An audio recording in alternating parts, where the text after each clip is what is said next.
The stars stretched endlessly beyond the viewport of the USS Horizon as Admiral Kim. Daeho stood in silence, watching Earth grow smaller behind them. 50 years humanity had waited for this moment. 50 years of building colonies and developing technology and proving to the galaxy that they were worthy of respect. Now finally, the Galactic Council had sent an invitation for Earth to join their ranks as equal members. Daeho was a tall man with gray streaks running through his black hair and eyes that had seen too many battles to trust easily. Something felt wrong about this invitation. It had come too quickly after decades of being ignored. The Council had rejected humanity's requests 17 times before. Why accept now? Commander Park Soo-bin approached him with a tablet in her hands. She was younger than him by 20 years, but she had proven herself in the border conflicts near Jupiter Station. Her instincts were sharp and Daeho valued her opinion more than most. Sir, the Council has scheduled our formal induction ceremony on Station Prime in 3 days. Ambassador Lee Hae-jin departed from Earth this morning and will arrive before us. Daeho nodded slowly without turning from the viewport. What do we know about their preparations for the ceremony? Soo-bin pulled up the data on her tablet. Standard diplomatic protocols from what we can see. They have assigned us quarters in the ambassador wing and arranged meetings with representatives from 12 species. Everything appears normal. Normal.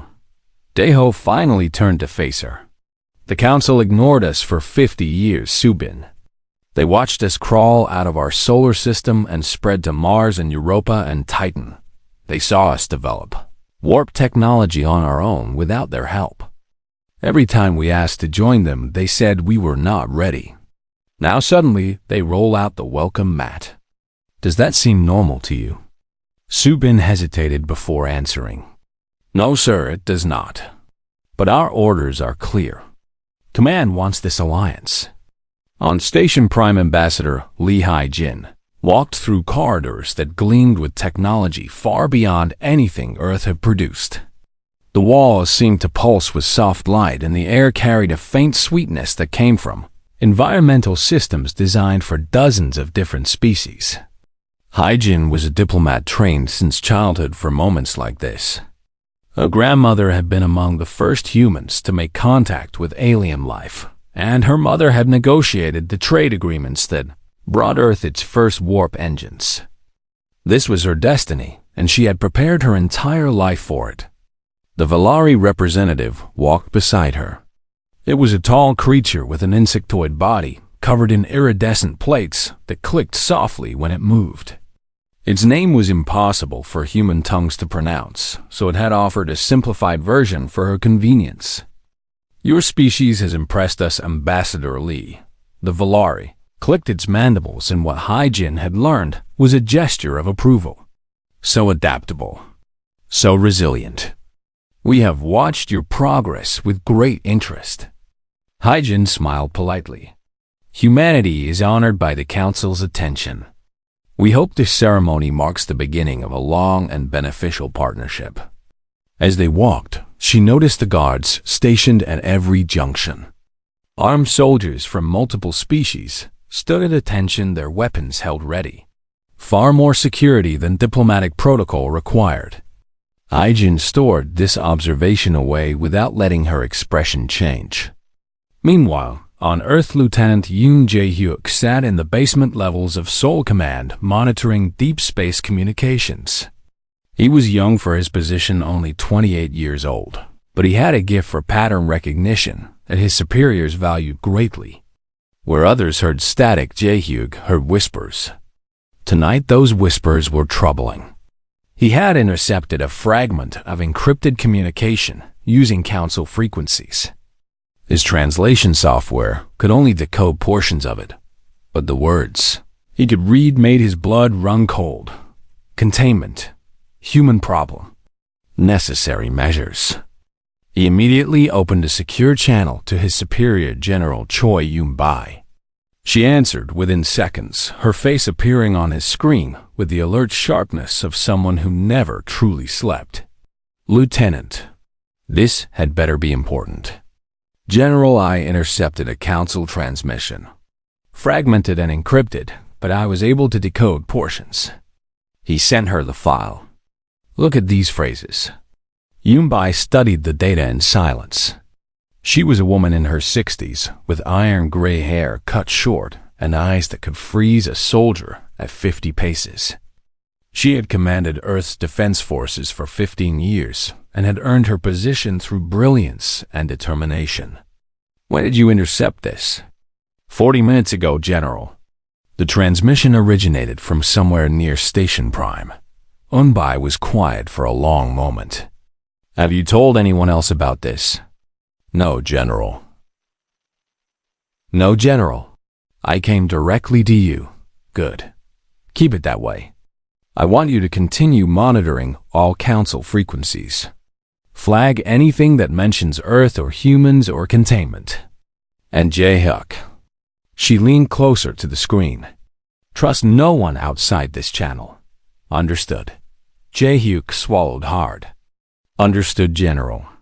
Aboard the Horizon, Admiral Daeho called a meeting of his senior officers in the secure briefing room. Commander Su-bin stood at his right while Chief Engineer Shin Biora and Tactical Officer Lieutenant Commander Oh Yuna took their seats at the table. Biora was a small woman with calloused hands and grease permanently embedded under her fingernails. She had built half the ships in Earth fleet with her own hands and knew their systems better than anyone alive. Yuna was tall and lean with the cold eyes of someone trained to see threats before they materialized. Daeho activated the holoprojector at the center of the table. A map of Station Prime appeared floating in the air between them. In 3 days, we will dock at this station for humanity's induction into the Galactic Council. Officially, this is a diplomatic mission. Unofficially, I want every one of you prepared for the possibility that it is a trap. Biora leaned forward, studying the station layout. What kind of trap are we talking about, Admiral? Unknown. But the Council has never welcomed anyone warmly before. Every species that joined them did so from a position of weakness after being conquered or threatened into submission. We are the first to be invited as equals. That makes me suspicious. Yuna spoke up, her voice flat and analytical. Our weapon systems are fully operational. I have run 3 combat drills since we departed Earth. If they try anything, we can fight our way out. Daeho shook his head. Fighting is a last resort. We are not here to start a war. But I want options if a war is started for us. But what is the status of our special cargo? Biora smiled slightly. Loaded and ready, Admiral. They will never see it coming. On Station Prime, Hyjin was escorted to her quarters in the Ambassador Wing. The room was luxurious by any standard, with furniture that adjusted to her human physiology and windows that looked out on the swirling nebula that surrounded the station.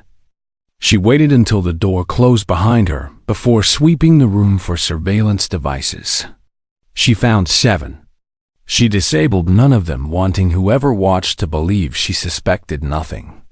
Instead, she sat by the window and gazed at the stars while her mind worked through everything she had observed. The excessive guards. The too eager welcome. The way the Velari had looked at her like a predator studying prey.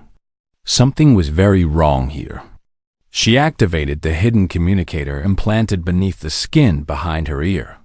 A gift from her mother before she had left Earth. Untraceable and undetectable by any technology the Council possessed. This is Ambassador Lee, reporting initial observations. The situation here feels compromised. Recommend heightened alert status for all Earth vessels. Will continue to gather intelligence. Lee out. The message would take hours to reach Earth, bouncing through a dozen relay satellites to avoid detection. By the time it arrived, Hyjin might already know the truth about why the Council had suddenly decided to welcome humanity. Or she might be dead. Either way, she would not stop until she uncovered their secrets. That was what it meant to be human. To push forward into the darkness, no matter what waited there. The ceremony was in 3 days. Everything would change before then. The Grand Chamber of Station Prime was the largest room Ambassador Lee Hai-jin had ever seen. It stretched upward for hundreds of meters, with floating platforms arranged in a spiral pattern around a central stage. Representatives from 47 species filled those platforms, watching as she walked toward the center alone. This was supposed to be humanity's greatest moment, the day they joined the galactic community as equals. Hai-jin wore the formal robes of Earth's diplomatic corps, white and blue with golden trim that caught the light as she moved. She held her head high, even as her instincts screamed that something was terribly wrong. High Arbiter Mollix waited for her at the center stage. It was a massive creature with a body like flowing gel contained within a transparent membrane. Colors rippled across its surface as it spoke, and translation devices converted its vibrations into words. Hai-jin could understand. Ambassador Lee Hai-jin of Earth, you stand before the Galactic Council as representative of your species. For 50 years we have watched humanity grow and spread among the stars. We have observed your struggles and your triumphs. Today we render our final judgment. Hai-jin bowed respectfully. Humanity is honored by this recognition, High Arbiter. We come in peace, seeking friendship and partnership with all species. Mollix rippled with colors that the translation device did not interpret. Around the chamber, the other representatives shifted in their seats. Some looked away. Others watched with what Hai-jin recognized as anticipation. Then the energy shields activated. Walls of shimmering force rose from the floor, surrounding the central stage and trapping Hai-jin inside. She did not panic. She had been trained for moments like this. Instead, she stood perfectly still and waited. Ambassador Lee Mollix drifted closer, its membrane pressing against the shield that separated them. Your species will not be joining the council. You will be contained. Humanity is too dangerous to be allowed to spread. The chamber erupted in murmurs. Some species seemed surprised by this announcement. Others nodded as if they had expected it all along. Hai-jin kept her voice steady. On what grounds does the council make this decision? On the grounds of survival. Mollix pulsed with dark colors. We have studied your kind, Ambassador. Your history is written in blood. War after war fought among yourselves for resources and territory and ideology. You nearly destroyed your own world before you even reached the stars. And since then you have spread like a virus, colonizing every rock you can reach and breeding without restraint. We have changed, Hai-jin said firmly. Humanity learned from its mistakes. We have maintained peace among ourselves for over a century. Changed. Mollix made a sound that might have been laughter. You have not changed, Ambassador. You have simply not been tested. Given time and resources, humanity will do what it has always done. Conquer, consume, destroy. The Council cannot allow this. Far across the galaxy, Admiral Kim Dae-ho received the emergency transmission aboard the Horizon.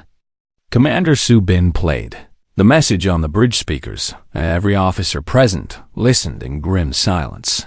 This is Ambassador Lee transmitting from Station Prime.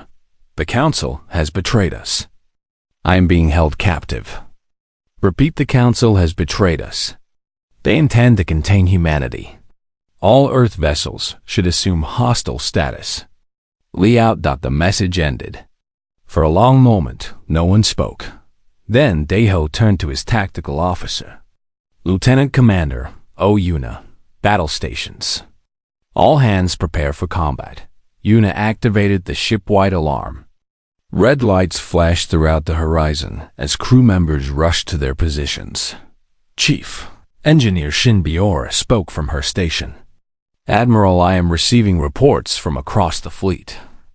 Council warships are emerging from hidden positions around all our colony worlds. Mars Station reports 15 enemy vessels holding position. Europa and Titan report similar numbers. They planned this. Su Bin said, her voice tight with anger. They planned this from the beginning. Daeho nodded slowly. They invited us into their home and closed the door behind us. Classic trap. But they made one mistake. What mistake, sir? They assumed we would walk in blind. Mars Station Chief Engineer Shin. Laura coordinated with her counterpart Dr. Kang Taeyong as they watched the enemy fleet through the observation deck. The alien warships hung in space around the station, their weapons powered, but not firing. They're not attacking. Taeyong observed. He was a civilian scientist and expert in xenobiology who had come to Mars to study samples from alien worlds. This was not the kind of situation he had trained for. Baora shook her head. They do not need to attack. Look at their positions. They have blocked every exit route. No ships can leave without going through them. They are not here to destroy us. They are here to cage us. The same scene played out across every human colony. Council fleets appeared from nowhere, surrounding stations and settlements with overwhelming force. But they did not fire. They simply waited, forming walls of metal and energy that trapped humanity inside their own territory. On Earth, General Choi Yunbai addressed the emergency assembly of world leaders in the underground bunker beneath Seoul. Her face was calm, but her eyes burned with cold fury. The council has shown its true nature. They never intended to welcome us. They have been planning this containment for years, probably decades. Their strategy is simple. Surround our colonies. Cut off supply lines. Let us slowly starve until we are weak enough to be managed like livestock. The assembly erupted in panicked voices. Some called for immediate surrender. Others demanded a military response that everyone knew would be suicidal against such overwhelming numbers. EUN-BY raised her hand and the room fell silent. There will be no surrender. And there will be no foolish attacks. The council believes they have won. They think they know everything about us. They watched us for 50 years, and they believe they understand humanity. She smiled, and it was not a pleasant expression. They understand nothing. In Seoul, Command Lieutenant Yoon Jae-hyuk worked frantically at his station, pulling up files that required clearance levels above his rank. General Yunbai had given him emergency access to everything, and what he found made his hands tremble. Project Jindo, Project Baekdu, Project Hala, dozens of classified programs stretching back decades, hidden shipyards, secret weapons facilities, technology that officially did not exist. Humanity had not spent 50 years simply building colonies and asking politely to join the council. They had been preparing for exactly this moment. On Station Prime, Ambassador Lee Haijin sat in her containment cell as High Arbiter Mollix explained the council's reasoning. The creature seemed almost apologetic, as if it regretted the necessity of what it was doing. You must understand, Ambassador. The council has maintained galactic peace for 10,000 years. We have done this by carefully managing the growth of younger species. Those who show promise are uplifted and guided. Those who show danger are contained before they can spread. And humanity shows danger. Haijin said flatly, humanity shows the greatest danger we have ever encountered. Mollix rippled with colors that suggested genuine concern. Your species is more aggressive, more adaptable, and more creative than any we have studied. Given another century, you would challenge the council itself. We cannot allow this. So you will trap us, starve us, break us. We will guide you. Mollix corrected. In time, humanity will learn to accept its place. Your descendants will thank us for saving them from themselves. Haijin laughed. It was not a kind sound. You have made a terrible mistake, Mollix. The creature paused. What mistake? You assumed we would not see this coming. You assumed we would not prepare. She touched the spot behind her ear where her hidden communicator was implanted. A signal pulsed outward, invisible and undetectable, carrying a single coded phrase. Project Jindo is now active. Across the galaxy, buried beneath Antarctic ice, a massive facility hummed to life. Lights flickered on in corridors that had been dark for 20 years. Machines that had waited in silence began to wake. General Choi Yun-bai watched the activation sequence from her command center. Dr. Beek Min-ho stood beside her, monitoring the systems he had spent his entire career developing. All systems nominal, General. Min-ho reported. Jindo is online and ready. Yun-bai nodded. Then let us show the Council what humanity is capable of when pushed into a corner. The trap had been sprung, but the Council had caught a tiger by the tail, and now the tiger was about to bite. No communications. No demands.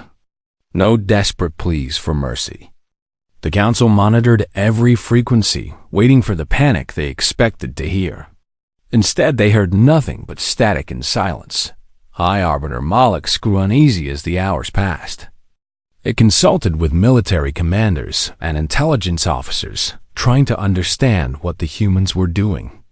Every prediction model showed that a trapped species should be negotiating by now. They should be offering concessions and begging for terms. Humanity did none of these things. What are they waiting for?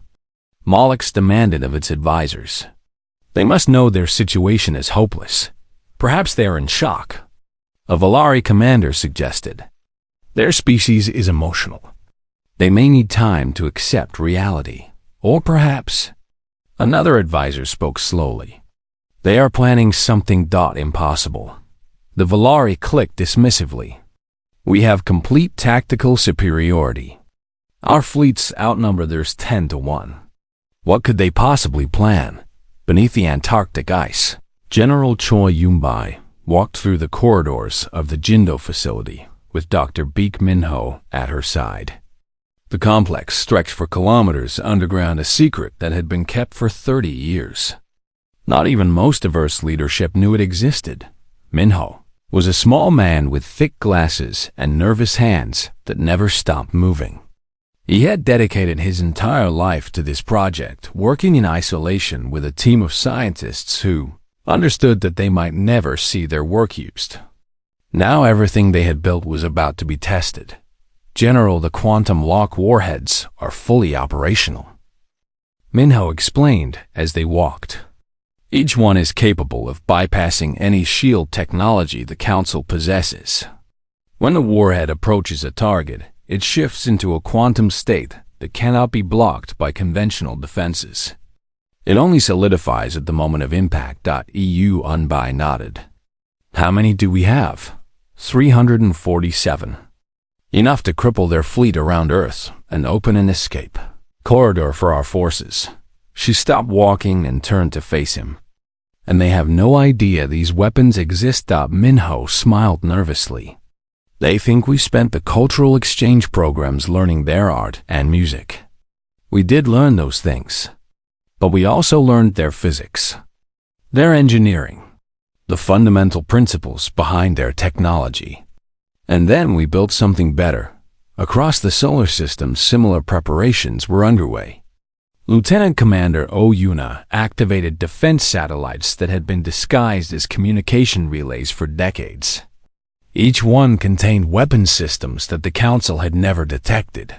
On Europa, Captain Wang Dongwon briefed his Special Forces team in a hidden bunker beneath the ice. These were soldiers trained for exactly this kind of mission. They had spent years preparing for the day when humanity might need to strike fast and hard.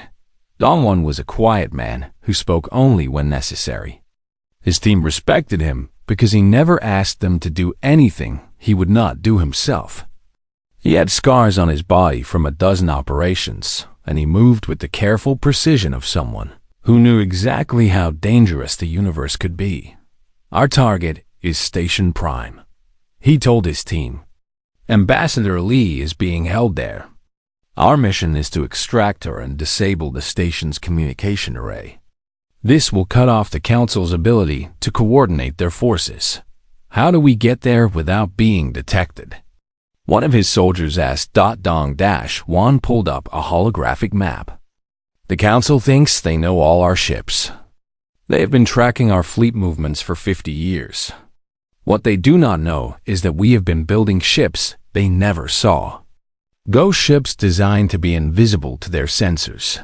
He pointed to a location on the map. We launch from here in 6 hours. Travel time to Station Prime is 18 hours. By the time we arrive, the main offensive will have begun. The enemy will be too distracted to notice a small team slipping through their lines. In Seoul Command, Lieutenant Yoon Jae-hyuk coordinated intelligence reports from across human space. He had not slept in 2 days, but his mind was sharp with focus. Every piece of information mattered now. General Yoon Bai appeared on his screen. Lieutenant, status report. All units are in position, General. The hidden fleets are ready to emerge on your command. Our agents on the colony worlds have confirmed that the enemy is maintaining blockade positions without reinforcement. They believe the trap has worked. Eun-Bai allowed herself a small smile. Good. What about the council flagship? Jae-hyuk pulled up the data. The flagship is holding position near Station Prime along with the main battle fleet. Approximately 200 warships concentrated in that area. They are protecting their leadership. Then that is where we will hit them hardest. Continue monitoring. I want to know the moment anything changes. On the horizon, Admiral Kim Dae-ho gathered his senior officers for a final briefing. The small fleet that officially represented Earth's entire navy sat motionless in space, waiting for orders. Around them, council warships maintained their blockade, confident that they had trapped a helpless enemy. Commander Park Soo-bin studied the tactical display. Admiral, our 47 ships against their 500. The odds are not in our favor. Dae-ho smiled. You are looking at the wrong numbers, Commander. Watch what happens when I send this signal. He pressed a control on his console and a coded transmission burst outward at light speed. For a moment, nothing happened. Then the tactical display began to change. New signatures appeared on the screen. Ships emerging from hidden positions behind asteroids and moons and planets. Ships that had been waiting in the darkness for years, some of them decades. Ships that the council had never seen because they had never known to look. Soo-bin watched the numbers climb with wide eyes. 100 ships. 200. 300. The count kept rising. How? She whispered. Dae-ho leaned back in his chair. We have been preparing for this day since first contact. Every trade mission that left Earth carried more than cargo. Every scientific expedition that explored the outer system was also scouting locations for hidden shipyards. Every cultural exchange program was also a spy operation, gathering intelligence on council technology. Chief Engineer Shin Biora spoke from her station. Admiral, final count is complete. We have 412 combat vessels ready for engagement, plus the defense satellites and the special weapons. The council expected to cage 47 ships. Dae-ho said. They will be facing almost 10 times that number. And that is just the beginning. He opened a communication channel to the council flagship. His face appeared on screens across the enemy fleet, and somewhere aboard Station Prime, High Arbiter Malix watched with growing unease. This is Admiral Kim Dae-ho of the Earth Defense Force. You have one chance to release our people and withdraw your forces from human territory. One chance. Malix responded through the communication system, its voice thick with contempt. Your threats are meaningless, human. You are contained. Your colonies are surrounded. Your fleet is outnumbered. Surrender now, and the council may show mercy. Dae-ho did not blink. We gave you a chance. Remember that. He closed the channel and turned to his crew. All ships, commence Operation Dandelion. Across human space, weapons powered up.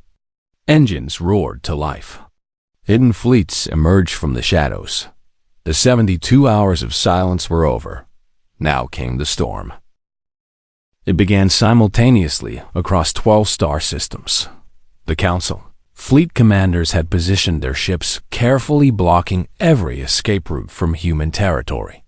They had studied human military tactics and prepared countermeasures for every strategy they expected. What they had not prepared for was an enemy that appeared from nowhere. Around Earth 300 human warships emerged from behind the moon from hidden positions in the asteroid belt and from the dark spaces between planets where no one had thought to look. The Council blockade fleet had expected to face 47 ships. They found themselves surrounded. Commander Park Subin coordinated the attack from the bridge of the horizon. Her voice was calm as she issued orders, watching the tactical display update in real time. All units engage. Priority targets are enemy command vessels and communication relays. Weapons free. The first volley of quantum lock warheads streaked across space. Council ships activated their shields, confident in technology that had protected them for centuries. The warheads passed through those shields as if they did not exist. Explosions blossomed across the enemy formation. 3 command ships were destroyed in the first 30 seconds. Dozens more took critical damage as their shields failed to stop weapons that should have been impossible. High Arbiter Mollix watched the battle reports arrive with growing horror. How is this happening? It demanded. Their weapons cannot penetrate our shields. A military advisor responded with barely controlled panic. The weapons are not interacting with our shields at all, Arbiter. They are passing through as if the shields do not exist. We have never seen technology like this. Then adapt. Find a solution. We cannot adapt to something we do not understand. On Mars Station, Chief Engineer Shinbo Ora led the liberation personally. She had transferred to a breach pod, a small, armored vessel designed to punch through enemy hulls and deliver boarding parties directly into enemy ships. Her target was the Council flagship that commanded the blockade around Mars. It was a massive vessel 5 times the size of any human ship, bristling with weapons and defended by shields that the crew believed were impenetrable. Baya smiled grimly as her pod accelerated toward the target. She had helped design the quantum drill that would cut through the hull like paper. She knew exactly where to aim. Breach in 3, 2, 1. The pod slammed into the flagship. Cutting lasers activated, carving a hole through metal that should have been indestructible. Within seconds, Bagora and her team poured into the enemy ship, weapons blazing. Council soldiers rushed to meet them, but they were not prepared for close quarters combat with humans. The aliens had relied on technological superiority for so long that they had forgotten how to fight with desperation and fury. Baora and her team cut through them with brutal efficiency. Dr. Kang Tae-young monitored the battle from the relative safety of Mars Station. He was not a soldier, but he understood enough about warfare to know what he was seeing. They are collapsing, he said quietly to no one in particular. Their entire formation is collapsing. The Council had built their strategy around the assumption that their shields would hold. When those shields failed, so did everything else. Ships that had expected to face helpless prey suddenly found themselves hunted. Commanders who had planned to accept human surrender were instead fighting for their own survival. Mir, Station Prime, the main Council battle fleet, scrambled to respond to the attack. 200 warships moved to protect the station, and the High Arbiter aborted. They outnumbered the approaching human fleet by almost 2 to 1. Admiral Kim Dae-ho watched their formation with satisfaction. They are clustering together. Exactly as we predicted. Lieutenant Commander Oh Yuna confirmed the tactical analysis. All enemy vessels are within the target zone, Admiral. Ready to fire on your command. Dae-ho opened a channel to the special weapons platform hidden in the outer system. Platform 7, This is Horizon. Authorization code Jindo77 Blue. You are cleared to fire. A single massive warhead launched from a position that the Council had never discovered. It traveled at speeds their sensors could barely track, heading directly for the center of the enemy formation. The Council commanders saw it coming. They tried to intercept it with defensive fire. The warhead dodged and weaved using guidance systems that predicted their attacks before they made them. And then it reached the center of their fleet. The detonation was not nuclear. It was something far more elegant. A quantum disruption wave expanded outward, interfering with the fundamental particles that made enemy technology function. Shields collapsed. Engines failed. Weapon systems went dark. 200 warships were suddenly helpless, drifting in space without power or defense. Yuna stared at the display. "Admiral, they are completely disabled." "All of them," Daho nodded. "Target their weapons and engines. I want them crippled, not destroyed. We are not murderers. We are soldiers." Human ships moved through the disabled fleet, systematically destroying anything that could be used against them while leaving life support systems intact. The Council crews would survive, but they would not fight again. On Station Prime, Captain Huang Dongwon and his Special Forces team cut through the station defenses with surgical precision. They had trained for this mission for years, memorizing every corridor and every security system based on intelligence gathered over decades of cultural exchange. Ambassador Lee is being held in Section Gamma, Dongwon told his team. 2 more security checkpoints between us and her. Stay sharp. They encountered Council guards at every junction, but the aliens were confused and demoralized by the reports of disaster arriving from the fleet battle outside. Many surrendered without fighting. Those who did not were dealt with quickly. Dongwon reached the detention area and planted charges on the door. 3, 2, 1. The explosion blew the door inward. Dongwon rushed through, weapon raised, and found Ambassador Lee Hai-jin sitting calmly on a bench, as if she had been waiting for exactly this moment. Captain. She greeted him with a slight smile. "You are right on schedule. Ambassador." He saluted sharply. "Your ride is waiting." General Choi Yun-bai addressed the galaxy through hijacked Council communication systems. Her face appeared on screens across 1,000 worlds, reaching species that had never heard a human voice before. "We came to you in peace," she said, her voice steady and cold. "We asked only for friendship. We wanted to join your community as equals, to learn from you and share what we had learned. You answered with betrayal." She paused, letting the words sink in. "So now hear this. We do not want war. We do not want conquest. We have no interest in ruling your worlds or controlling your people. But we will not be caged.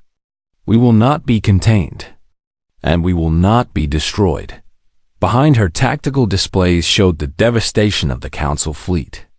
Ships burning. Stations damaged. Military power that had dominated the galaxy for 10,000 years shattered in a single day. "This is Earth's final warning." Yun-bai continued. "Leave us in peace, and we will leave you in peace. Threaten us again, and we will finish what we started today. The choice is yours." She cut the transmission. Across the galaxy, species that had lived under Council rule for generations watched in stunned silence. They had believed the Council was invincible.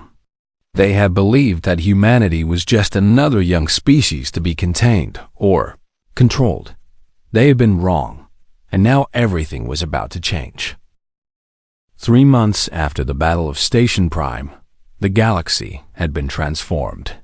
Admiral Kim Dae-ho stood in the ruins of the Grand Chamber where humanity had been betrayed. The floating platforms were damaged, now scarred by weapons fire and emergency repairs. The pristine walls were cracked and stained, but the room still served its purpose. Today, it would host peace negotiations that would reshape galactic civilization. High Arbiter Malix drifted across from him. The creature had lost its position of authority, stripped of power by the surviving council members, who needed someone to blame for the catastrophe. Now it was just a witness to the consequences of its own arrogance. How? Mollux asked the question that had haunted it for 3 months. How did you hide so much from us? Deho folded his arms and studied the creature without sympathy. You watched us for 50 years, but you only saw what you expected to see. Primitive mammals struggling to reach the stars. You never considered that we might be watching you back. We monitored your communications, your military movements, your scientific research. You monitored what we wanted you to monitor. Deho corrected. Every transmission you intercepted was designed to be intercepted. Every fleet movement you tracked was calculated to make you believe you understood our capabilities. We played the role of the ignorant newcomers because that is what you expected. Mollux rippled with colors that suggested something like despair. We underestimated you. You did more than that. You underestimated what humanity becomes when pushed into a corner. Ambassador Li Haijin entered the chamber with a delegation of human diplomats behind her. She wore the formal robes of her office, but there was steel in her eyes that had not been there before her capture. She had spent weeks as a prisoner, believing she might die at any moment. That experience had changed her. She approached the central table, where representatives from the surviving council species waited. They looked at her with expressions ranging from fear to grudging respect. 3 months ago, they had dismissed humanity as a threat to be contained. Now they knew better. Haijin activated a holographic display showing the terms humanity was proposing. They were not terms of conquest. Humanity had no interest in building an empire or ruling over other species. Instead, they demanded something far more fundamental. First, full recognition of humanity as an equal member of the galactic community. No restrictions on our expansion. No limitations on our technology. No containment. The representatives murmured among themselves, but no one objected. Second, reparations for our colonies that suffered under your blockade. Medical supplies, food resources, and technology to repair the damage caused by your aggression. Again, no objections. Third, the complete dismantling of the Council's military authority. No species will have the power to blockade or contain another. Disputes will be resolved through negotiation, not force. This demand sparked protest. Several representatives spoke at once, arguing that the Council military was necessary for maintaining peace. Haijin let them speak until they exhausted themselves. You built an empire on fear, she said when they finished. You kept younger species down before they could challenge you. You called it maintaining peace, but it was control. That ends today. If we dismantle our military. A Valari representative clicked nervously. What prevents you from conquering us all? Haijin smiled coldly. Nothing prevents us, but we choose not to. That is the difference between humanity and the Council. You use power to dominate. We will use power to protect. If any species threatens another, humanity will respond. But we will never strike first. We will never contain a species for what they might become. We will give everyone the chance you denied us. The negotiations continued for hours. Details were argued and compromises were made. But the fundamental outcome was never in doubt. The Council had lost the ability to resist. They could only accept what humanity offered. Back on Earth, Lieutenant Yoon Jae-hyuk watched the news feeds with Dr. Kang Tae-young. They sat together in a small cafe in Seoul, surrounded by screens showing celebrations across the planet. People danced in the streets, waving flags and cheering for a victory most of them had never expected. Think they will try again? Tae-young asked. Jae-hyuk shrugged. Maybe. Probably. Species that ruled for 10,000 years do not give up power easily. But now they know what we are capable of. They will think twice before threatening us again. Is that enough? It is a start. General, Choi Yunbai gave her final address to the Global Assembly. The chamber was packed with representatives from every nation on Earth.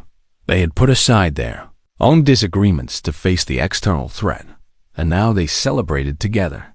We did not choose this fight, Yunbai said, her voice carrying across the silent room. We extended our hand in friendship, and it was slapped away.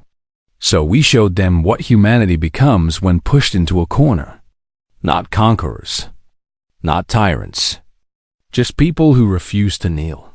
She paused and looked upward at the stars, visible through the chamber's transparent dome. Let this be a lesson to any who would threaten Earth again. We will always extend the hand of peace first, always. But if you take that hand and try to drag us down, you will learn why our ancestors survived. Ice ages and plagues and wars that should have destroyed us 100 times over.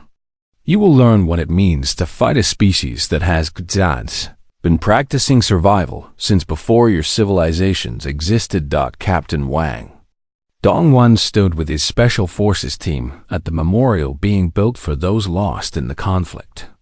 Names scrolled past on a holographic display. Soldiers and civilians and diplomats who had given everything so that humanity could remain free. Commander Park Soo-bin stood beside him, reading the names in silence. Was it worth it? She asked quietly. Chief Engineer Shin Bajora answered from nearby.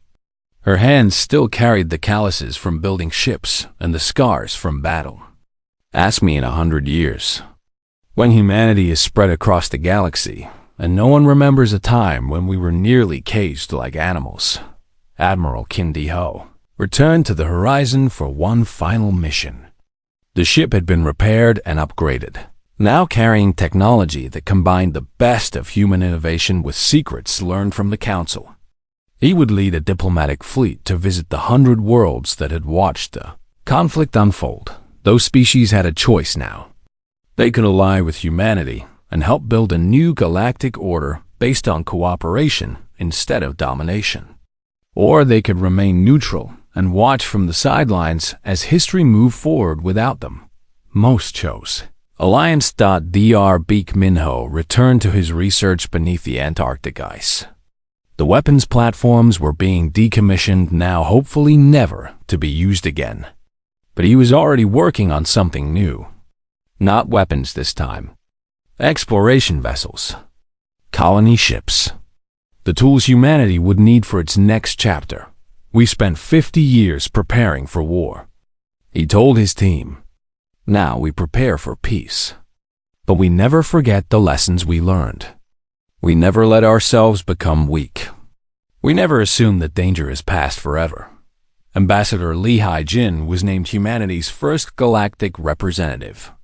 She would spend the rest of her career traveling between worlds, building relationships that the Council had tried to prevent. It was difficult work, often frustrating, sometimes dangerous. But she never complained. Someone has to do it, she told a reporter who asked about the challenges. Someone has to prove that humanity is more than just good at fighting. We are also good at making friends, at building bridges, at finding common ground with species that look nothing like us but share our hopes and fears. And across the galaxy, other young species watched what humanity had accomplished. They whispered among themselves, sharing stories of the mammals from Earth who had faced the Council and won. If they could do it, perhaps we can too. The Council's betrayal had been meant to contain humanity forever, to trap them in their own territory until they were broken and obedient. Instead, it had awakened something that could not be contained. It had shown the galaxy that power built on fear could be challenged. It had proven that no species was truly helpless when they refused to surrender. The stars that had seemed so far away now waited to be explored. The future that had seemed so uncertain now glittered with possibility. Humanity had received its final warning, and they had answered with their own. Do not threaten Earth. Do not underestimate humanity. Do not assume that we will ever stop fighting for our freedom, because we survived our own worst impulses. We survived a world that tried to kill us. We climbed from caves to the stars through sheer determination and stubborn refusal to die. And now the galaxy was ours to share. Not to conquer, not to rule, just to explore and discover and meet whatever challenges waited in the endless darkness between the stars. That was the human way. That was what it meant to be from Earth. And no one would ever forget it again.